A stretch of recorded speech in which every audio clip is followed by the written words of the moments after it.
हळदविषयी पाहूया. कुठेही खरचटले कापले असता हळद दडपावी. सर्दी झाल्यास विस्तावर हळद टाकून रात्री त्याची धुरी घ्यावी.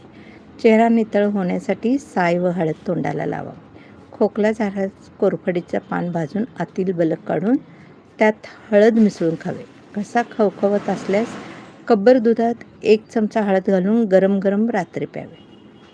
चेहऱ्यावर मुरूम, डाग, पुटकळ्या, वांग उठले असल्यास हळद, लोणी, चंदन उगाळून एकत्र चेहऱ्यास लावावे.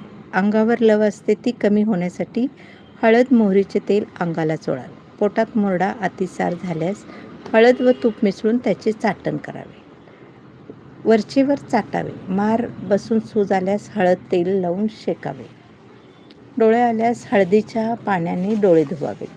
हळद घालून पिवळा रुमाल करून त्याने डोळे पुसावेत. कानशिलात दुखत असल्यास हळदीचा लेप द्यावा. हळद जंतुनाशक असल्याने स्वयंपाकात